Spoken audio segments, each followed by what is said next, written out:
Hello there guys, and welcome back for another episode of Cities Skylines offline mode with me, Siege. So today we are going to expand our city further with more zones and highways, but before that I would like to greet a Happy New Year to all of you, and I wish that this year would be a lot more kinder to us, especially after that kind of a wreck that was last year.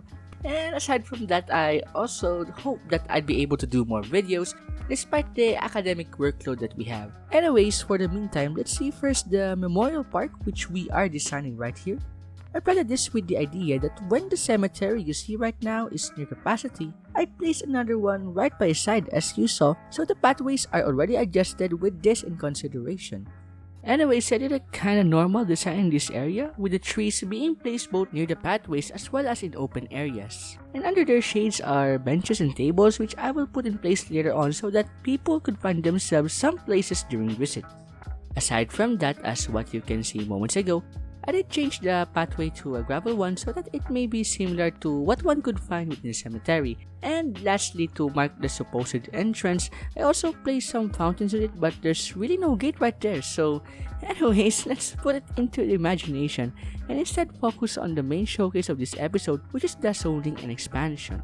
So in this sequence of clips, you'll see me fill up the first housing district up to the 4-lane road that you see down south, as well as create more factories in the industrial area. But anyways, commercial zones are largely concentrated near the roundabout as well as in the 4-lane road, while residential zones fill most of the areas to allow me to reach the 7K population mark, which opens up the high density and office zonings. The roads meanwhile for this zoning are mostly ready, but as I said last episode, I wanted to experiment more on the different layouts as well as curved roads, so I did place some of them as you can see in the video.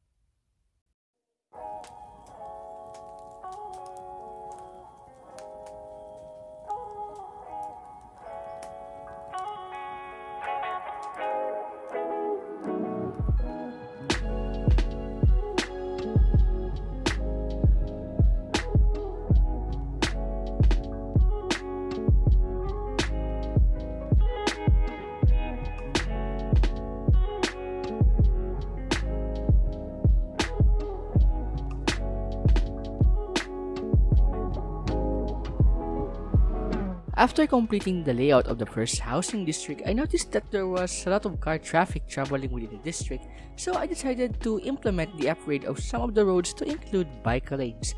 These were laid out in a circumferential manner to allow cyclist residents in all sides of the district to smoothly access other areas too. This, coupled with the encouraged biking policy, resulted into an increase on the number of cyclists, and this development really made me happy. The experience as someone who likes to take my bike into nearby areas made me realize how a bike lane gives an assurance in the road.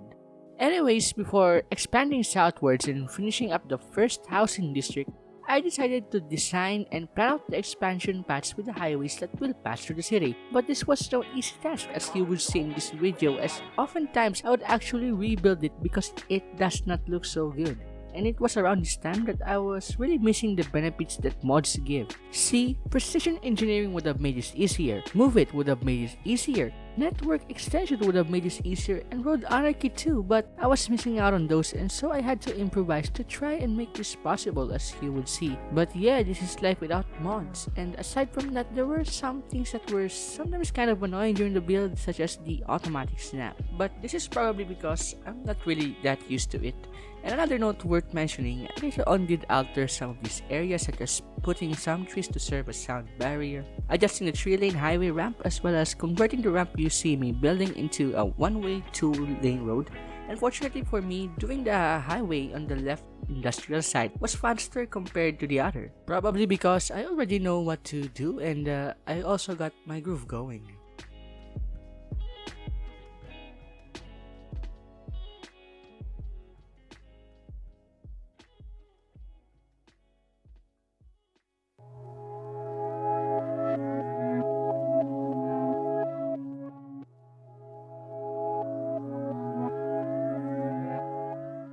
So as I hit the 7,000 population mark, I decided to do some changes to the highway that I expanded off record by transferring it to the center island rather than in the side. And actually this decision was kinda made fast. I really didn't plan it, but I realized that this might be better than the other layout, all thanks to a realization while I was reading some articles about Skyway in Metro Manila. But then again, I had some trouble both in splitting the 4-lane into 2 separate one-way 2-lane roads, as I wanted it symmetrical and proper. Same goes with the highway, as I wanted it to be rightly fit within the center island that I was creating. So I just improvised with my measurements and do some trial and error in order to get it right. Anyways, while watching the relocation, I would like to discuss some of the plans in the series. Actually, the clips in this video was recorded last month, and certainly I have some more episodes at the bag waiting to be edited out. But I'm taking my time really because I do have some other responsibilities to attend to both academically and in our home. But next episode will probably feature high-rises as well as the University Park and District. I'd also probably have an episode about transport, specialized industrial districts, and other expansions, so I do hope that you stick around this series. I'm really having fun with it and I'm thinking of really finishing this series. So anyway, continuing in the relocation, this highway actually connects into another road going into the industrial park as an alternative path for the trucks that are going in and out of the city. You see me in this part laying out the finishing touches and fixing the path for the 2 separate one-way roads were just again to create a 4-lane road.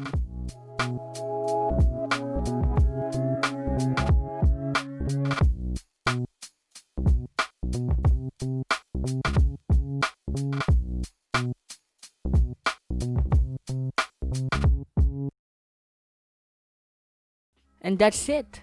Thank you for watching and I hope to see you in the next episode. If you like this video, please consider giving it a like and subscribe for more upcoming content.